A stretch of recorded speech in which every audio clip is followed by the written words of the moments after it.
Hey guys, how's it going? Hope you're doing well. My name is Crown, and today I'm going to read you some very interesting stories that I hope that you're gonna love. And now, without further ado, let's go! Landlords are jerks, generally speaking. Everyone knows that, but if you think residential landlords are bad, they are nothing compared to commercial landlords. Landlords of commercial buildings are some of the cruelest, nastiest people I've ever come across. This revenge tale is about a commercial landlord and how I dealt with him. Back in the 90s, sometimes I'd go for lunch at this restaurant in the basement of our building. The place was called The Vault because it had a massive bank vault that had always been there, dating back to the days before the place was turned into a restaurant. The vault was so huge that they could seat a couple of tables in there, and you could eat dinner surrounded by rows of old gleaming safe deposit boxes. One day, I was there for lunch, and the owner took me aside. "The landlord's driving me nuts," he said. The landlord drives everyone nuts. I was a subtenant in the same building, sharing space with an older lawyer, Aaron, and the landlord was always causing us trouble. I'd already had a few run-ins with him, and we hated each other on site. In most jurisdictions, commercial landlords don't need court orders to get you out. Instead, they just change the locks and you find out about it when you show up and your key doesn't work. Every time our landlord had a dispute with anyone, which was often, he'd always threaten to change the locks. He keeps demanding all this stuff for extra rent, and it's really weird because a lot of it is really old. The restaurant owner showed me a letter the landlord had served on him earlier that day. I looked over the demand and read a list of expenses for snow removal and parking lot repair and common area flooring and all kinds of crap going back years. I read it all the way to the end, and there it was. The usual clause saying he was going to change the locks if the tenant didn't pay this and do that. From the wording of the demand, it looks like you've been fighting a while. Why didn't you wait before consulting a lawyer? I asked one of the lawyers I know, and he said it's hopeless. He told me the lawyer's name. It was a guy I knew with a crabby real estate practice, who'd resorted to taking little legal aid cases to keep the lights on when the market tanked in '89. "You do something to make the landlord hate you?" I asked, because this is a bit over the top even for our jerk landlord. "Well, he knows I'm moving the restaurant. I think he's trying to grab as much money as possible before I go. Plus, he's giving me grief over the vault. He won't let you take it with you? Are you kidding? It weighs almost 100 tons, and I don't need it. But the lease says I have to remove it. And then I also have to restore the building to what it was before there was a vault. That will cost a fortune. The jerk landlord says if I leave the vault behind when I move, he will sue. Well, send your lease up to my office and let me look it over," I said. I finished my lunch, and when I got back to my office, the lease was waiting for me. The lease was a renewal of a renewal of an assignment of a renewal. The original documents dating back to shortly after WW2. The original documents dating back to shortly after World War II, when a bank first leased the place and the vault was installed. Somehow the landlord had suckered the restaurant into taking over a lease that left him liable to remove a bank vault at the end of the term. No big deal, I thought. The restaurant can default, and all the landlord can do is sue a shell company. But when I got to the last page of the lease, there was a guarantee clause. The restaurant owner had personally guaranteed the lease, and he was on the hook for removing a vault weighing 100 tons, and then fixing the place up. It would cost a fortune. The case was hopeless, of course. That was obvious right away. But then I thought about the jerk landlord with his demands and his threats and his rent hikes. And I asked my brain to do me a solid, which it promptly did. I picked up the phone and called the restaurant owner. "I'm screwed, right? You're calling me to say that there is no way out." That's what my commercial lawyer already said, but I just thought I'd ask. "Well, I can save you, but it's gonna cost." "How much?" $5,000 in legals and another G note for the agent. "Agent? What kind of agent?" "Real estate. Send up a check, certified, and leave the rest to me." The check hit my desk in less than an hour. I went to Aaron's office. "I need a real estate agent," I said. "You buying a house?" "Nope." "Selling a house?" "Nope."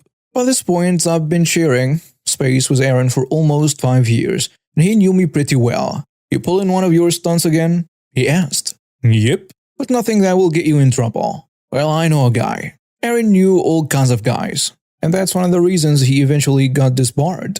But he knew a guy and he gave me the agent's name and number, and the next day I paid the agent a visit. I told him what I needed and we agreed to terms.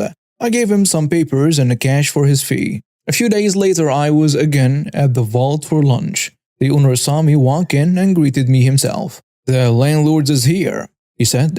Why? For lunch, and to be a jerk. Let's sit in the vault room so I don't have to look at his face. He took me to the vault room and with the door almost completely closed, we had a consultation while we ate pasta and drank red wine.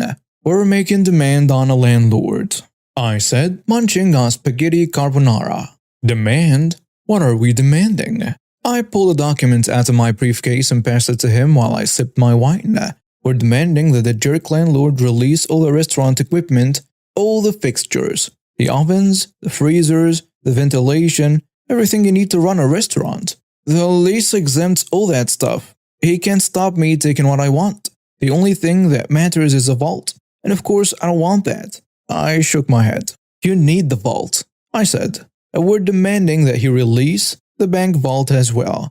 We're insisting that he let you take it out within 7 business days. You think you can beat the landlord with reverse psychology? You think if you treat him like a 2-year-old, you can manipulate him into doing what you want? We will find out soon enough. He's had the demand for a couple of days now. The restaurant owner dropped his wine glass and it shattered on a marble floor. You already gave it to him? The restaurant owner said. He got up, swung open the vault door and called for the waiter to clean up the mess. Let's see what the landlord has to say. I told him and we walked over to the landlord's table. And the landlord was a big, beefy man with a big appetite. He sat alone, eating wolfishly and with his hands. My client needs an answer today, I said. The landlord looked up at me as he chewed noisily. I am the vault's lawyer, I said. I gave you a demand the other day. My client needs an answer right now. He needs the vault for a new place, and he's got to make arrangements. Your client can't forget about the bank vault, he said, wiping his massive, greasy hands on an already soiled napkin. But you can't do that, I said. My shock was faint. But the restaurant owner's jaw dropped for real. The landlord laughed at us. I'm a landlord. I can do what I want. Well, I'm going to need that in writing because my client might sue, I said. Sue all you like, the landlord told me. Sue till you're blue in the face. He told me that I'd have a formal response by day's end. And then he told me to go away and let him finish his lunch. When the letter arrived from the landlord claiming ownership over the bank vault, I brought it downstairs and showed it to my client. How the hell did you do that? Great secret, I said. The following months, the restaurant moved out and the place was empty. And that was too bad, because I had always liked eating at the vault. Now the restaurant was in a new location 20 minutes away. They called the new place The Vault. And they preserved the vibe of the old place. It was very similar, except they didn't have the bank vault. The bank vault, all 100 tons of it, was where it had always been, in the basement of the building where I rented space. I showed up for work a little after that and Aaron collared me. The landlord's looking for you, he said. Oh yeah? What about? He's really angry, Aaron said. He said his deal fell through. Deal? He was supposed to rent the place downstairs to a new tenant, a bank or a credit union or something like that. They were supposed to come in to sign a lease, but they didn't show up. What's that got to do with me? I said to Aaron. And I said the same thing again to the landlord when he managed to track me down a couple days later. I know you were behind this, he said, his jaws quivering. I know it was you. That offer from the agent, it was all bullcrap. Just a trick to make me keep the vault, so that your client could sneak out of the place and leave that bank vault behind. I'm gonna sue. Well, if you're looking for counsel, I think I'm going to have to declare a conflict. I'm gonna sue the restaurant and that agent, and I'm gonna sue you. He stormed off. But the landlord didn't sue. Of course he didn't. He didn't have a contract to sue on. Only a vague glitter of intent that I drafted. Enough to hook a greedy landlord who was used to having his way. The offer he'd received was non-binding, incapable of acceptance without the signing of a formal lease, which of course never got signed. When I left Aaron's place a year later, the downstairs was still unoccupied, with a set for rent sign sitting in the window, starting to look faded. Initials for clarity. Me, 24 male. My mother, 50 female. My brother, 23 male. My sister, 30 female. Cheating stepdad, 45 male, Chris. Stepdad's co-worker, 25 female, Biddy. And the other woman, 40 female, Darla. This may be a long one, so apologies in advance. I moved in with my mom after her marriage of 25 years with my bio dad ended. He was a manipulative jerk, but that's for another story. Shortly after the divorce, my mom introduced me to her boyfriend at the time, Chris. Now, my mom works as a correctional officer at the county jail. The boyfriend was a former inmate for a DUI. That should have been the first red flag, but my mom was grieving a long marriage. And I didn't want to push the subject, so Chris seemed to make her happy, and that was enough for me. Me, bro, and sis all moved in with mom and Chris, but we seemed to get along okay. Chris and I bonded a bit over our love of video games, and all seemed well. That is until 2017. Due to Chris's prior DUI, he had to go in regularly for probationary checkups at the courthouse. One day he didn't return and we got a little worried. We then received a phone call from him from Texas. Turns out when he arrived at the courthouse that day, he was jumped by the FBI. His family from Texas was implicated in a number of gang and drug-related crimes, and due to a situation where he was in a vehicle during a drug handoff, he was on a hook as well. He ended up agreeing to testify against his family members in exchange for a shorter sentence. He was allowed to be out of prison before the trial. My mom was distraught, and over the course of many phone calls over a year, they worked out their marriage plans when he returned. His store owner at the DQ he worked at allowed him to come back as well, back to his store manager position. Soon after, the drinking started. Now obviously, because of his DUI, Chris was clearly no stranger to drinking. He began to drink more and more to the point where he was consuming half a 24-pack of beer a day. Chris was a mean drunk. He regularly started fights when wasted. And while they never got physical, he wasn't exactly kind with his words. My mom enabled his behavior for several years, saying the stress was getting to him from work and from the upcoming trial. Finally, after several years, my mom had enough. Chris came home extremely drunk one night, and my mom confronted him. She asked if he'd been drinking, and when he didn't deny it, she kicked him out. He went to live with a friend temporarily. The next morning, my mom asked us to help gather a few of his essentials so that he didn't have to re-enter the home until he was sober. While we were gathering his things, we heard a knock at the front door. We opened it to find Biddy, one of Chris's co-workers and someone I went to high school with. She told my mom she had something important to share. After sitting my mom down and telling her not to share where she got the information from, Biddy told my mom about how Chris was cheating on my mom with Darla, how he regularly had Darla perform inappropriate acts in and around his workplace, how Biddy had caught them, and how Chris told her that if she ever told my mom, he'd fire her. He was a store manager. And finally, how Darla was pregnant. My mom was angry. After the initial shock wore off, she told us to round up all of Chris's things and to dump it outside. We took everything out of the house and tossed it all in the alley behind our house. Chris had no reason or ability to return to the house. It was rented with only my mom on the paperwork, so no issues there. In the meantime, she called and confronted him. She confessed to the entire affair and that he was happy Darla was pregnant because that meant he'd finally have a child of his own. Mom refused to have more kids. We three were massive strains on her body. She likely wouldn't survive anymore. He refused to apologize for any of his actions, and my mom arranged for him to collect his items from the alley with an officer present, and he lived our lives. The revenge. Now, my mom clearly wanted to dust her hands off him and move on. She was already quite emotional from the whole ordeal. I wanted nothing more from him. But sis, bro, and I had other ideas. First, we called his workplace. DQ operates as an independently owned franchise, and the owner of this branch owned several branches in the area. He was also a good friend. We informed him of the inappropriate acts being performed on a premises, and he went through the processes of getting Chris booted from his position and barred him from any of the branches in the area.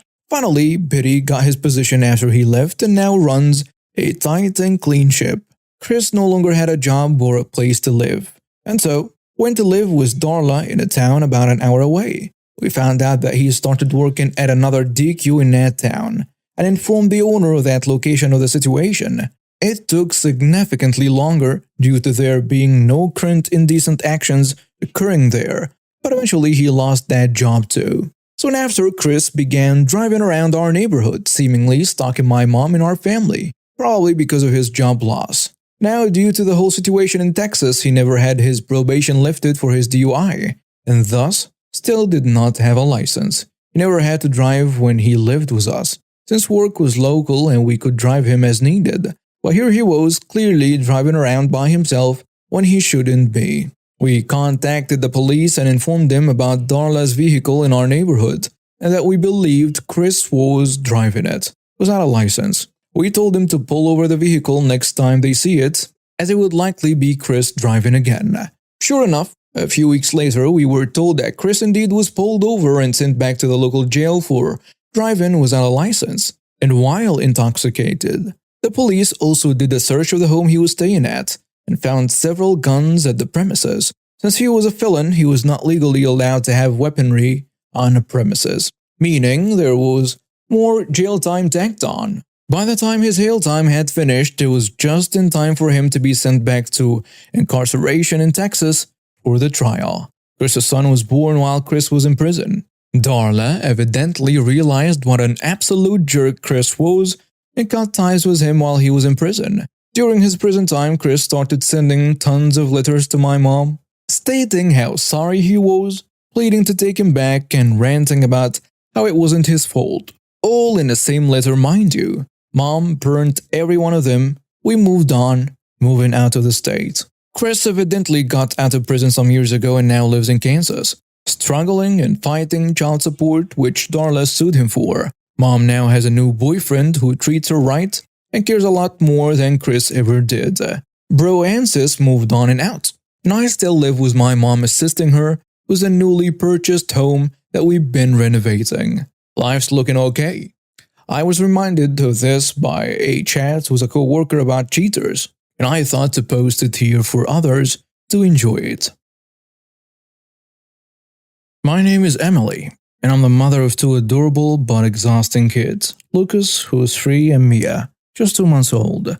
On this particular day, I was driving to their checkup at the pediatrician's office. It was a sunny afternoon and I was in no particular rush. Driving within the speed limit, trying to keep my newborn calm, my toddler entertained.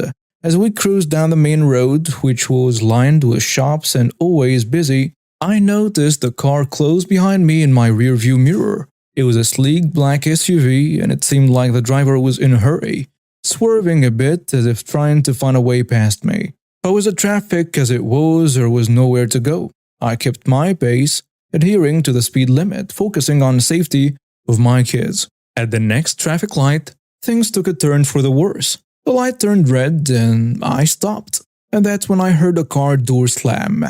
I looked in the rearview mirror and saw her. Let's call her Karen. She stormed out of her SUV and marched up to my car. "Move your car, you idiot! You're driving like a grandma!" Karen screamed, pounding on my window so hard I thought it might shatter. My toddler Lucas started crying, scared by the loud noises and the angry stranger. I tried my best to calm him, but Karen wasn't done yet. She walked to the side of my car and, in a fit of anger, smashed my side mirror. Just ripped it right off and threw it on the ground. Then, as suddenly as she erupted, she stormed back to her SUV. The light turned green and she sped off, swerving dangerously into the lane in front of me. But it didn't end there. After cutting me off, she started brake checking me aggressively, slamming on her brakes with no warning. I did my best to maintain a safe distance, but eventually her erratic driving led to the inevitable. My car tapped the back of her SUV, Karen was out of her car in a flash, yelling even louder this time. "Look what you did to my car! You wrecked it! I am calling the cops and you're going to jail." She was theatrical, playing the victim as she dialed 911. I was shaken but kept my composure for my kids. As we waited for the police, I remembered my husband's insistence on installing dashcams. Thank God for that. Not only did the cameras capture her reckless driving and brake checking, but also the initial encounter where she vandalized my car. I even managed to catch her smashing my side mirror on my phone. When the police arrived, Karen put on a show. "Officer, this woman harassed me on the road and hit my car from behind. She's dangerous." I calmly explained the situation to the officers and showed them the dashcam footage, as well as a video of her vandalizing my vehicle. Karen's face went from angry red to pale white as the officers watched the videos. After reviewing everything, the officers turned to Karen. "Ma'am, you're under arrest for reckless driving, destruction of property, and endangering children." Karen was in disbelief, sputtering about how this was impossible, how she was a victim, but the evidence was undeniable. She was handcuffed and taken away, still shouting about how she would have her revenge. As for me and the kids, we were a bit shaken up, but thankfully we were unharmed physically. The officers were incredibly supportive, assuring me that I did everything right by staying calm and collecting evidence. So yeah, that is my story. It's a reminder that no matter how entitled someone might feel, they'll eventually come face to face with karma at one point, especially when caught on camera. And to all the parents out there, keep those dash cams running. You never know when you'll need them. Hope you found this story as crazy as I did living it. Stay safe out there and keep an eye out for those Karens on the road. Let's call him Joe. I have to call him something, the man I ruined, but I can't call him by his real name, so let's call him Joe. Joe was a wife beater. I was hired by Joe's brother-in-law, the brother of the wife that Joe beat. My client was also Joe's ex-business partner. Aside from the whole "you beat up my sister" thing, my client had another beef with Joe. A serious business beef. My client took it to court and gave me the case to handle. Joe and his lawyers fought me long and hard.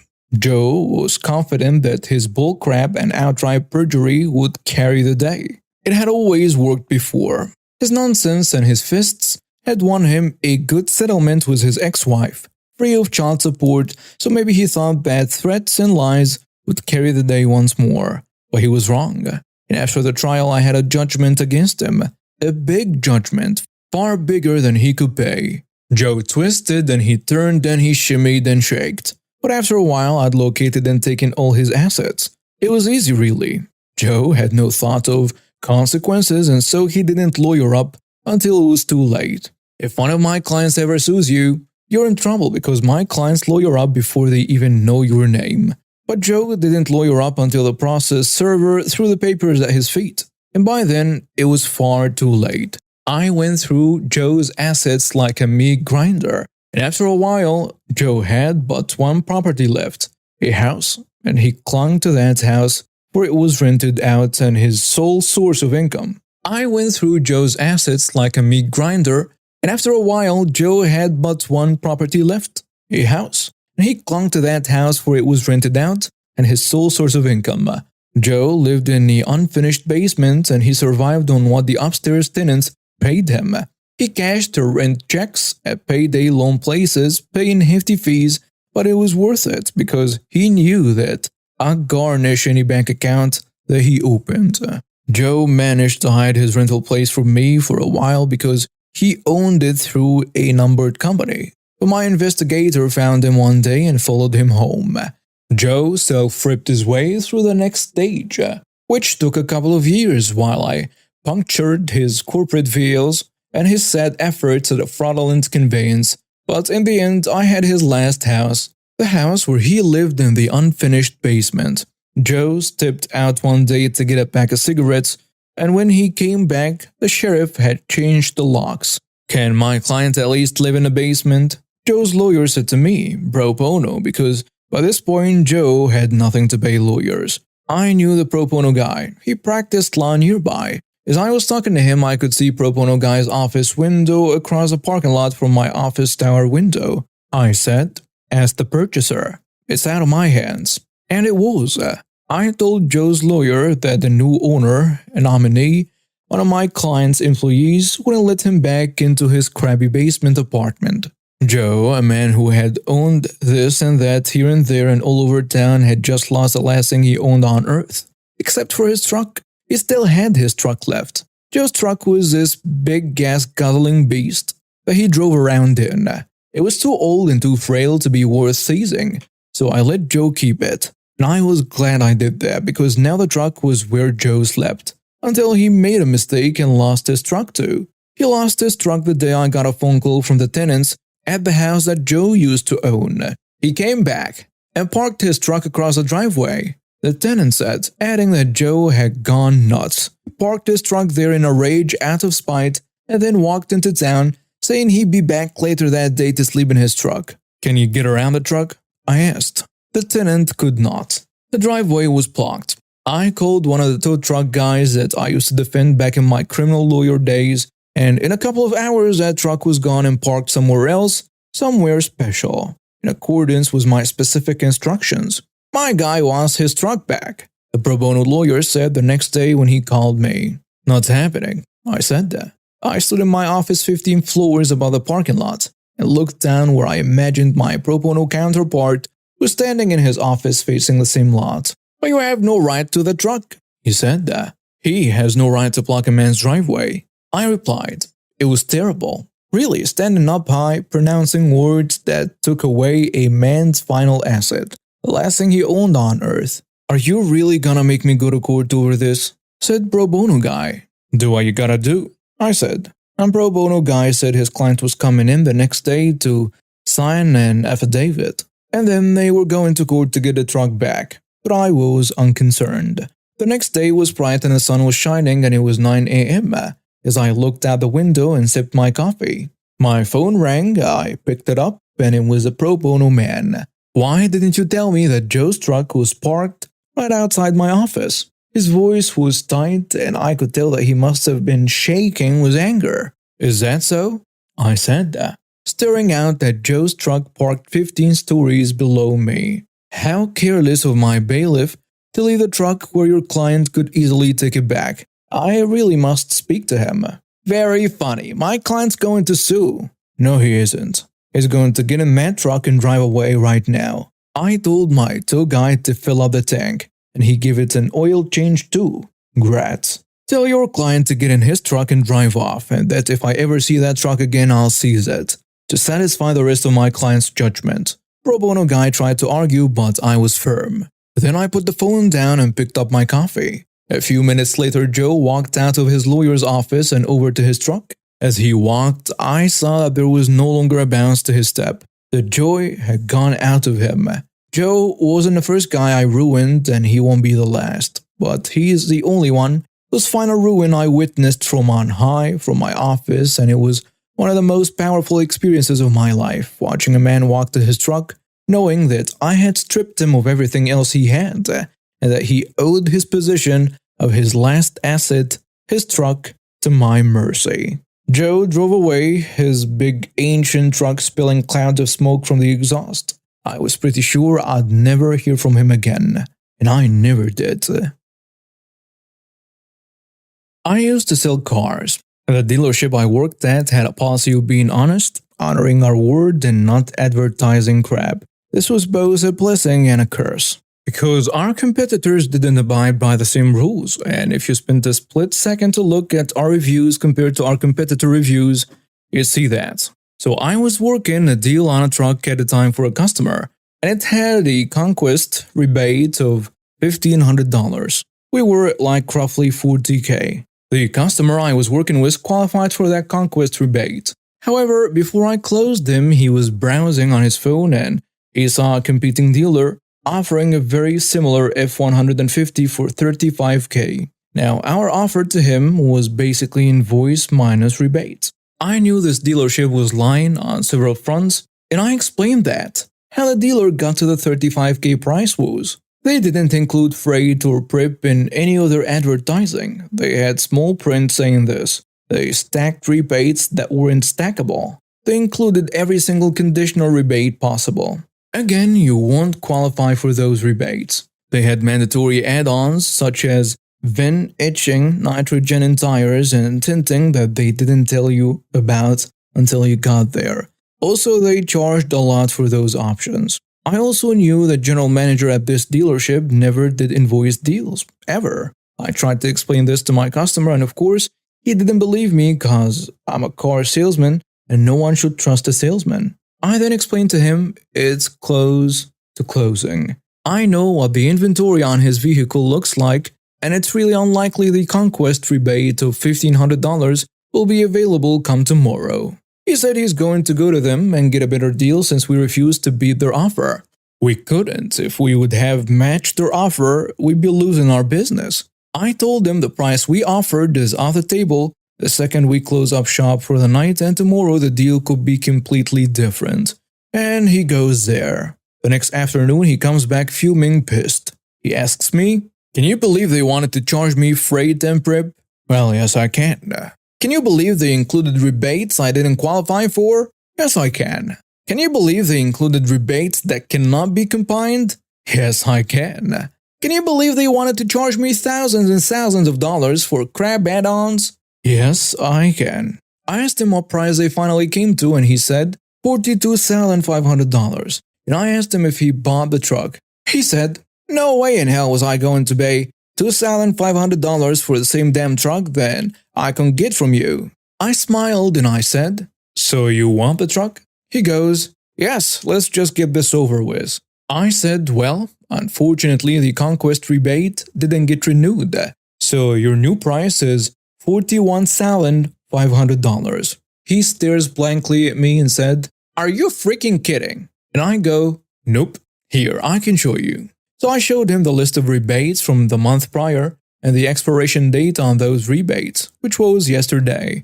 And then I showed him the new list of rebates, which clearly showed no conquest rebate. He looks at me and goes, "Look, if you don't honor the price you gave me yesterday, I'm just going back to the other place." I explain, well, every dealer has access to the exact same rebates. They also don't have the conquest rebate anymore, so if yesterday their price was $42,500, today their price is going to be $44,000. He huffs and puffs but buys. Before I get yelled at for being sleazy, rebates are not money from our dealership. Rebates are money directly from the factory. If the factory decides to stop offering a rebate, I have zero control over that. Also, even though he paid more, my commission stayed the same because our offer was the same.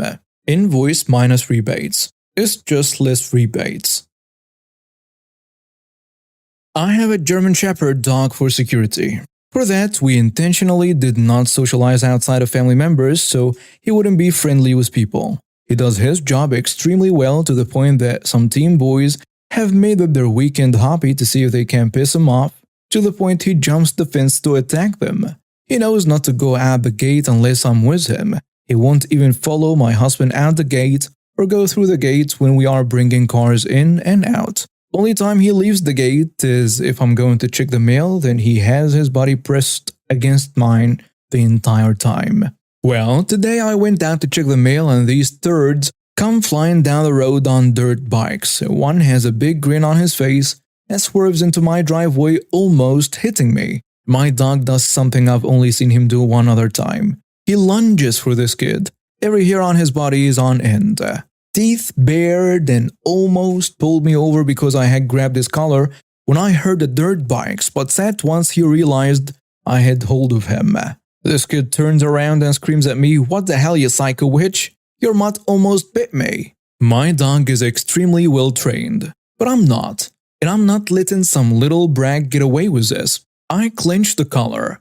First off, you almost hit me on my property. Second, I think he deserves to get several bites in on each of you like first, since you've spent every weekend since we got here taunting him. And third, if I ever see you near my fence again, I will be calling the sheriff and reporting you for animal cruelty and provoking an attack. Not my proudest moment, but I'm not one to mess around with my safety, especially since I have an 18-month-old that I usually take out with me, but she was napping today. This kid retorts, "I'll just give the worthless mongrel some antifreeze tonight."